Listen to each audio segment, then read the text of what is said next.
Thank you very much, John, and it is for me a great honor to be able to participate in this session and to learn from these very eminent authorities on questions of pluralism and recognition of and accommodation of diversity. The comparison that we're about to embark on is at one level somewhat unusual, comparing Canada and India, but at another level is very appropriate for this exercise and for the Global Centre for Pluralism to undertake. If we remember very quickly our histories of Canada and of India, we remember that they're both in their modern origins are ex-colonies of Britain, have emerged from the British Empire. One of the advantages of that experience, there are many other issues what we could raise about it, but one of the advantages was the installation of a set of institutions around liberal democracy and the functioning of liberal democracy. I think this afternoon we'll hear some more about those institutions.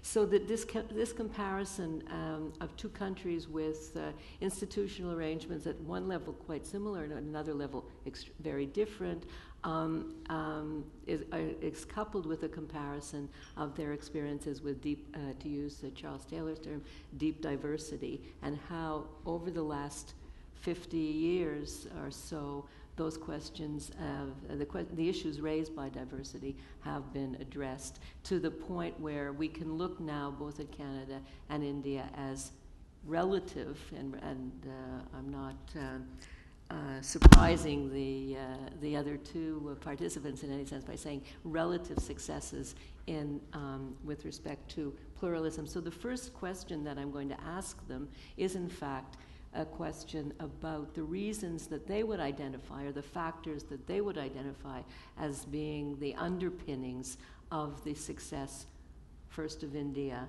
and then of Canada. Well, let me begin with some of the cultural and ideological conditions that help foster deep religious diversity in India. One is the resource that is available in Indian traditions of accepting that you can believe in one God, many gods, or no God, or that this God can take any form, human or non-human, and that all of these are acceptable, and whatever that ultimate good might be, a belief in and a practice related to any of these are equally valid routes to that ultimate good. I think that's something which has been pretty strong in India, and this is not something that is shared only by those religions that are believed to have been born in India, namely Hinduism or Buddhism and Jainism and so on. But even those faiths that came to India, the Syrian Christians that came in the 1st century, a lot of the Islamic believers who came in the 6th, 7th, and 8th century, and later, the Parsis who came from Iran. I mean, all of them in some ways were participants in that culture. And the nature of these faiths in India is quite different from, and this is not surprising, the nature of these faiths is quite different from the way they are or they exist in many other parts of the world. And so they acquire some of these so-called polytheistic, within quotes, features. And that is a pretty important condition for why diversity can be very easily accepted. There are a couple of other things, and I'll be very quick about it. One is that I think the lack of, particularly in Hinduism, but also in Islam, the lack of a centralized authority in regulating and controlling the boundaries of the religion. I think that also helped in movement across religions as well as in multiple allegiances, and also a tradition where religion never legitimated political rule or political violence, and no public power was aligned to any particular religion. So there was no, ideas like, there has to be a strong theocratic state or a state with established religion. Those are pretty much foreign to these Indian traditions, and I think all of this helped the growth and the fostering of religious diversity. And all this, many of the lessons of this, despite a massive assault on this tradition in the 20th century, and we can come to that later, I think the Indian Constitution pretty much reflects some of this by accepting religious diversity, by discouraging ethno-majoritarian forces, by encouraging communitarian aspirations, but also in some ways encouraging emancipatory urges. So I think that this balancing that it does is pretty much in tune with the kind of philosophical and religious and other forms of diversity that exist in India. Okay, well, thank you very much. If I had to summarize this in one sentence, I would say that you're describing a situation where a pluralist society, with society with deep diversity, is in fact allowed to experience pluralism in the sense of respect for that diversity, in part, not exclusively, but in part because of the solid foundation of the constitutional arrangements and the things that follow from it. Yeah. Okay, what about Canada? Well, I think that we lucked into our present situation, not that it's totally good, and I think you could best see it by a series of historical accidents or ironies or with unsuspected consequences. I think we tend to think of diversity in Canada in three dimensions. I think we think of certainly the original relation between the settlers from Europe and the Aboriginals as one dimension of diversity, and then we've always thought of the English, French, or Quebec, rest of Canada as another dimension of diversity, and then we've thought of the Canadian population, which has been built up by immigration from all sources, as another dimension, and we usually use the word multicultural for that dimension. And in all of these things, it could have gone very, very wrong, but I think it didn't for a series of reasons. I mean, take the English, French, which was also Catholic Protestant at the beginning, divergence, right? Well, when the British conquered Canada, New France, the normal thing was to make the Anglican Church, the established church, but this is a politically not very smart move, particularly when the Americans were about to rebel against the crown. So they refrained from doing that, but at the same time, they didn't make the Catholic Church established. So we lucked into, I mean, this is a typical muddling through, right? We lucked into a situation in which there were no established churches in Canada. So no fight between established churches and non-established, or et cetera, yeah?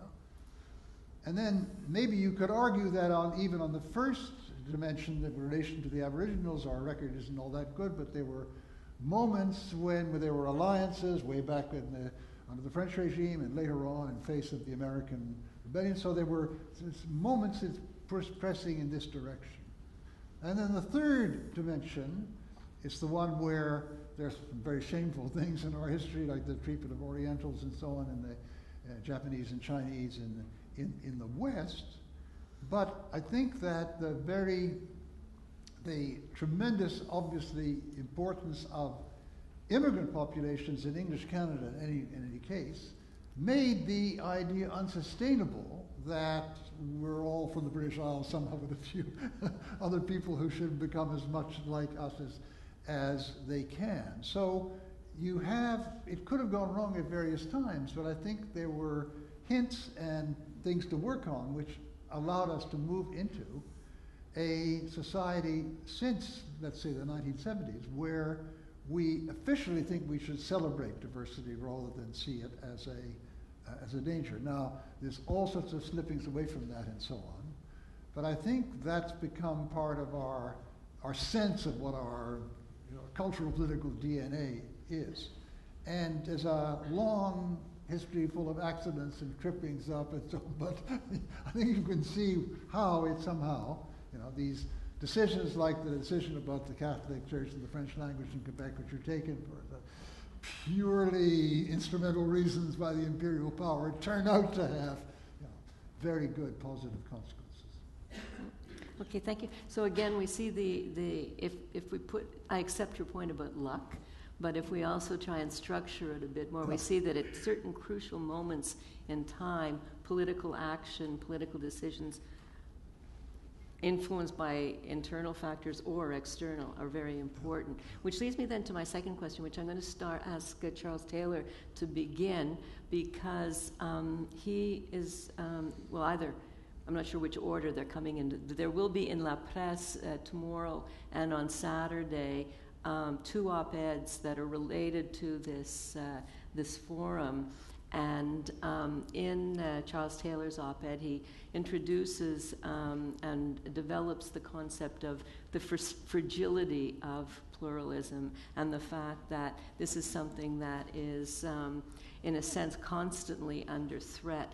So I wonder if you could talk a bit more about this notion of the fragility of pluralism, and then link that obviously to some of the challenges that we face here and now in Canada.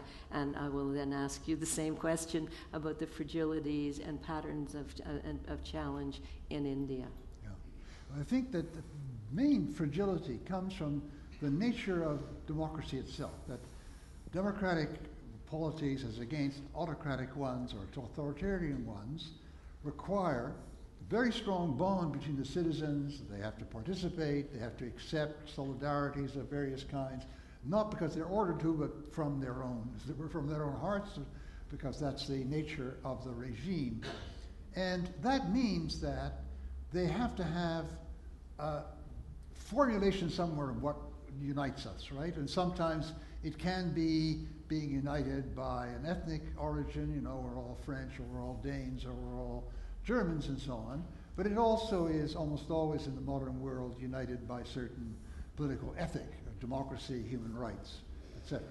Now, once you have that kind of definition, it's possible for it to slide in a direction towards exclusion. Why? Because it's possible to come to see certain elements of the population as, well, not really living up to or not really part of what is commonly agreed. I mean, just to give an example from the US election, last presidential election, unfortunate remark by Romney, maybe fortunate if you wanted him to lose, where he said, 47% of the population are got really passengers and are not contributing, right?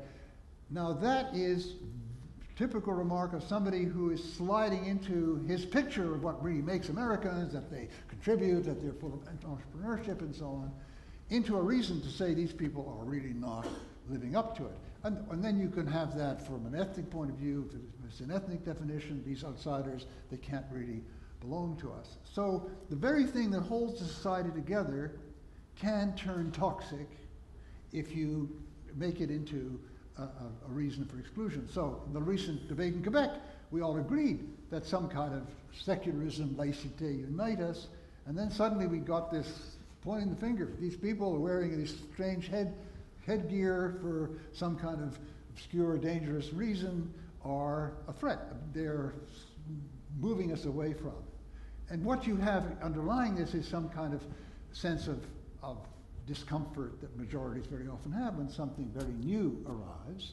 But then it gets rationalized in this way which touches the common political ethic. And he uses that as a reason to mark these people out. Now I think the fragility is that we're always open to this, and a new situation where, let's say, a new population comes we haven't lived with before, or a new twist in what we think is really important, a new situation can take the most wonderfully diverse and pluralist society and threaten it with, in face of this group, turning in an exclusionary direction. So that, I mean, the lesson is, you never achieve a diverse, pluralist society once and for all.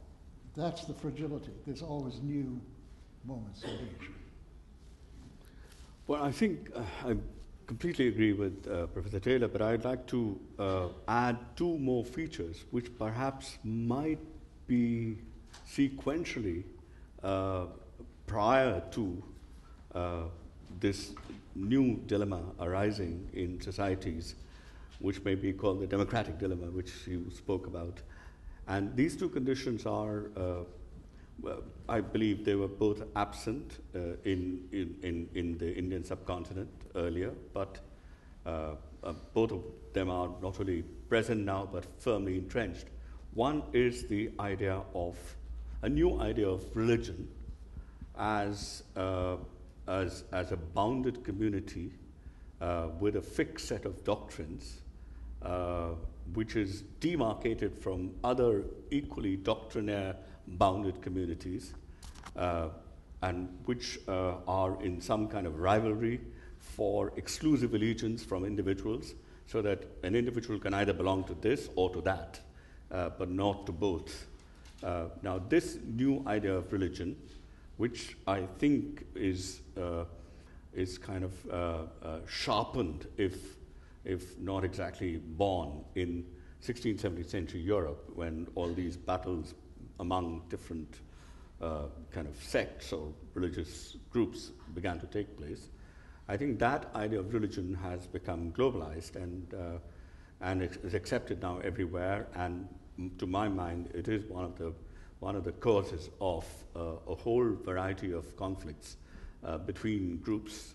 In India, we call it communalism, but it has other names in other places. So I think that's one. But then these kind of rigidly formed, well-demarcated rival communities, then they get articulated with or aligned with nationalisms, and that reinforces these divisions even further, and they create ethno-religious monoliths which are supposed to be locked in a permanent battle with one another. And if under these conditions you have a representative democracy, then I think the chances of these exclusionary bits that Professor Taylor talked about are far greater. And that's exactly what has happened in India. So unlike some other story which might have arisen after the 16th, 17th century with the collapse of the Mughal Empire, what you have is a story which is very similar to the kind of stories that you find elsewhere in other parts of the world, creating the same tensions, the same kind of bitter conflicts, and the same exclusionary motives at play, and requiring very similar solutions to the one that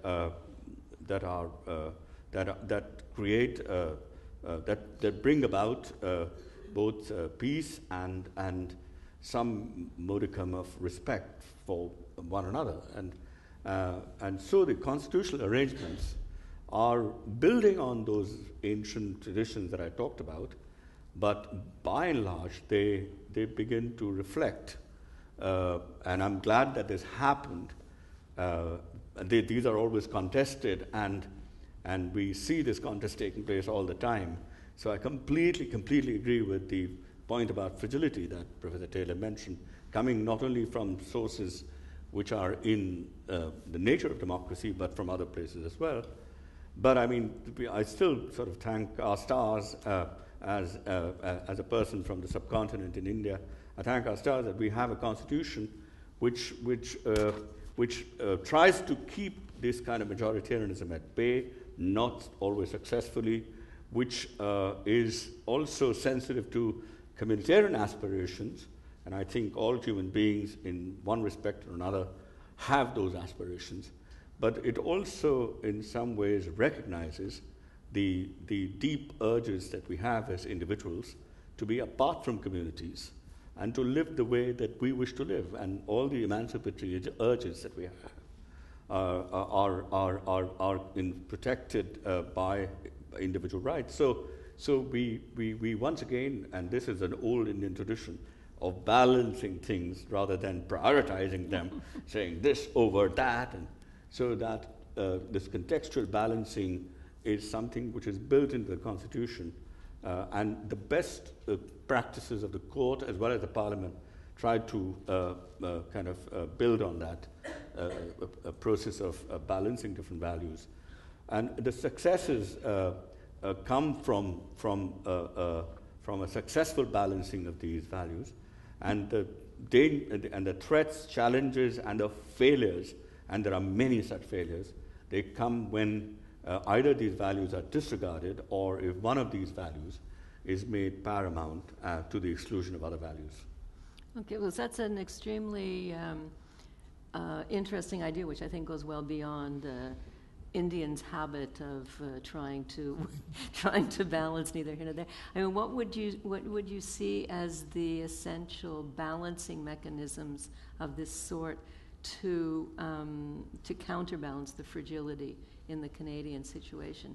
More concretely, I think that what has to move in to be a counterweight is that we have to develop in democratic societies a somewhat new understanding of what it is to have this common bond, because we tend to treat it as something that was once for all defined by the founding fathers or whatever, or the revolution, or the great loi sur la séparation de l'Église et l'État de 1905, all that kind of stuff, right? We revere these founding moments, and we think it's all already settled.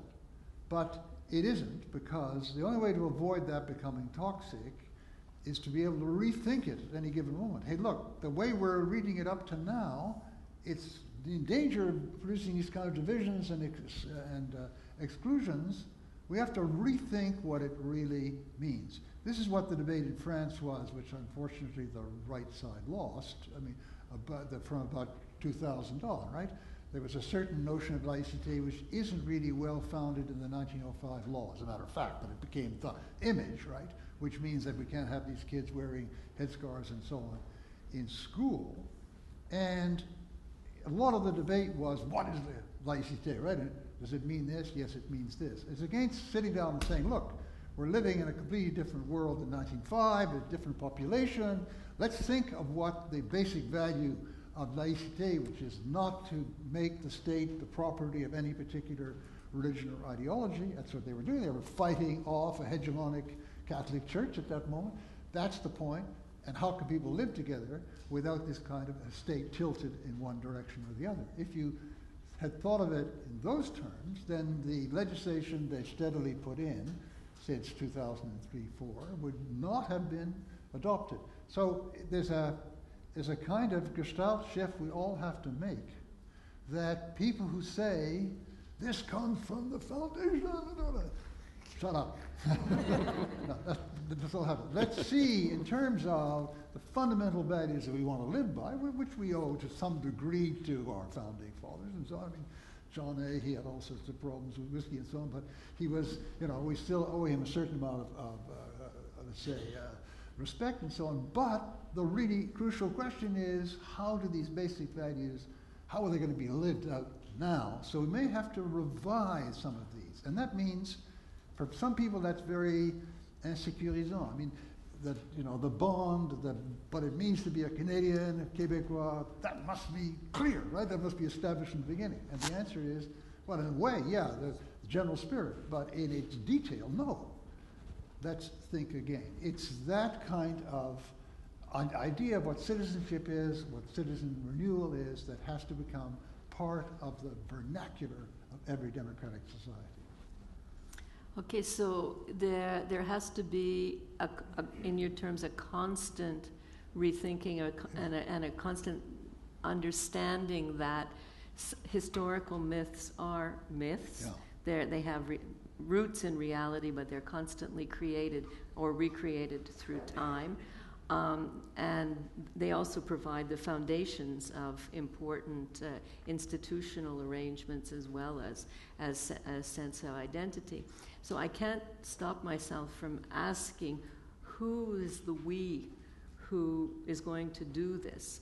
Who are the political forces, the political actors? How do you organize that kind of discussion and sensibility of the attention to the need for this kind of consciousness? You've had a role, both of you have played roles in these as leading intellectuals in your own societies and crossing borders. Is this the role of intellectuals? Is it the role of political parties? Is it the role of great leaders? We can point in a number of these cases to a single individual who had followers and who moved these things forward.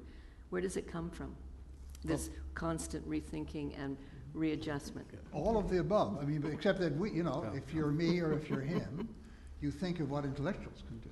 But, if we do our job well, but there's no echo at all in the political parties, then we're dead ducks. But we have important role. I'm thinking, once again, let's look at the French case. I say that because it had a great impact on the Quebec case, right? So we had to, I know more about French laïcité and its history than 99.9% of Frenchmen, because you had to work this out. Well, a figure like Jean Bobéro, you may not know him, but somebody who's written the history of French laïcité, demystified all these ideas that were part of the Républicain camp. That was a tremendously important task. Now, it didn't succeed in inflecting the direction of French politics since 2000, but it did actually help us to write our report for Quebec, and I think it's had some impact in Quebec. So everybody has to play their part in this, but there's a very important part that intellectuals have to play.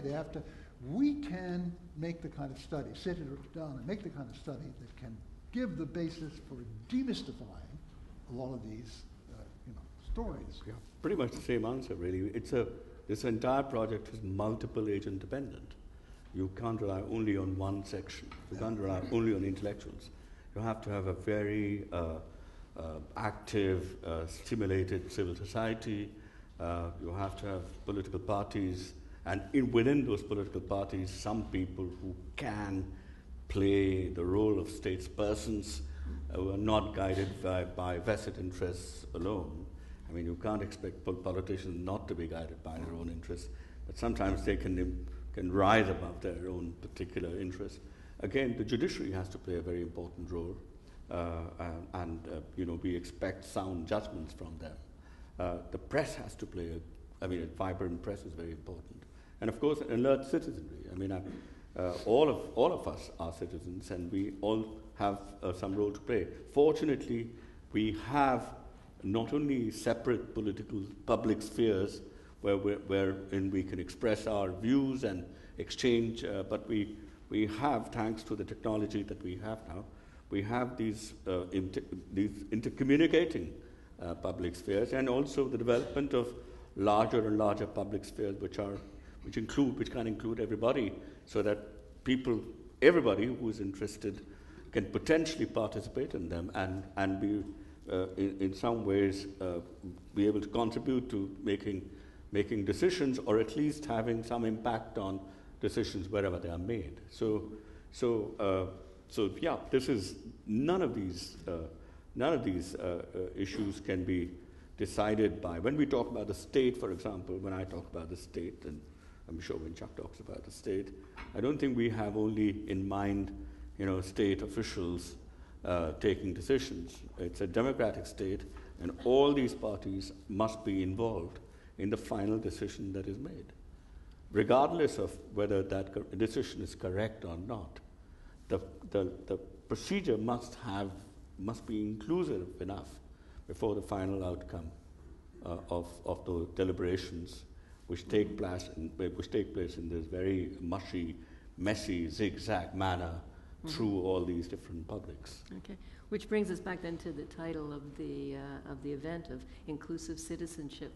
I hope that you all feel that you have been called upon now to act up to your responsibilities for thinking and rethinking these issues. But before I turn to you, I'm going to ask each to answer one more question, which is that if you had to say to Charles Taylor, the one lesson I have from India that might be useful to Canada is, and then if Charles had to say to you what the one lesson that I have from Canada that might be useful to India is, what would your answer be? Charles Taylor has already absorbed that lesson from India, so I don't say to him, but I'll nonetheless say to everybody. I think the model of secularism, if a lot of people think that secularism is anti-religious, and I think that is mistaken for lots of reasons. But one simple empirical fact is that 3/4 of the world has some religion or the other. I mean, maybe that's an understatement. Maybe 5/6 of the world has some religion or the other. So if we're really going to talk about including all of them, then we can't have a model of secularism that is anti-religious. The only model worth having is one which gives equal respect to believers and unbelievers, and to different types of believers and unbelievers. I mean, India has had a long tradition both of fiercely, very robust non-believers, as well as people who have faith in the traditional sense of faith, and I'm pretty certain that other cultures and other civilizations have also have that. But you really need to work out a secular idea of the secular, which gives equal recognition to everybody and provides some kind of a common kind of arena where they can coexist and not coexist passively, but actively, mutually learning from each other and constantly evolving newer and newer levels, or I won't call them higher, but newer and newer levels of commonalities, with giving space to those differences which shouldn't be, not just you can't eradicate them, but should be eradicated, because that's human life is fatally diverse. I mean, there is an inescapability about it, and to try and eradicate those differences is as foolish and dystopic as saying that there are no commonalities whatsoever. So somehow bringing them together, once again the idea of balancing, bringing them together at different levels, or at the same level but in a very dexterous and deft manner, that's a challenge that everybody has to face. Yeah, I agree with that, but I add one more footnote. Put it from another point of view, that a lot of people think, and in India there's a lot of intellectuals who think, well, secularism is already something established in the French Revolution, it's up there. See, it's the same kind of idea as a lot of people in France and Quebec thought. Laicité is established somewhere up there, it's already defined. And they would be surprised to know that we too have been discussing for a number of years together with another whole group of international people, just precisely trying to redefine what secularism means, right, for our day. And in what's come up, just as much a contribution from India as and its history as it has been from French history or British history or German history or whatever. So it's not something up there, some ideal type that's been established in 1789 or something. It's something still being worked out, and the working out has been just as much contributed to by Indian intellectuals as by others. That's new. That's new, yeah, yes. And that's something that a lot of Indian or the recognition of that is new. Yeah, a lot of Indian intellectuals aren't aware of that, just as a lot of Quebec intellectuals aren't aware of that. But do you have a lesson? For a lesson from Canada for India? What's that? Lesson for India.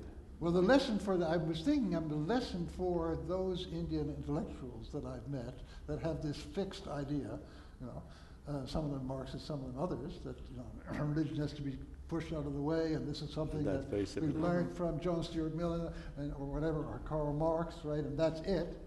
They would be maybe shaken a little bit if they thought, no, on the contrary, that what's now circulating internationally as theories of secularism and laicite is something that is constantly being worked out, B, to which Indians have made a contribution by trying to rethink their own version of secularism. I have a lesson from Canada for Okay, India. thank you. Thank you. And one, effective rule of law and protection of basic human rights. All those lofty things are very important, and we live, in a diverse country, recognizing difference and so on. But when it comes to some very elementary things, we fail. And I think I generally think that people in Canada don't fail, and that's a lesson that I think Chuck should have given me, and I'm very happy to take. Okay, so then if we would say that inclusive citizenship, in the sense that we've been talking about it, stands upon a very basic set of basic recognition, both of the rule of law and then of basic human rights as defined, among other places, by the international declarations, but they have to be taken up by the country and then installed through the actions of the judiciary. I was particularly struck by your mention of the courts, because it's something which we know has been crucial for the way that pluralism has been worked out in Canada, and yet sometimes it's not brought to the fore as much as other factors. Anyway.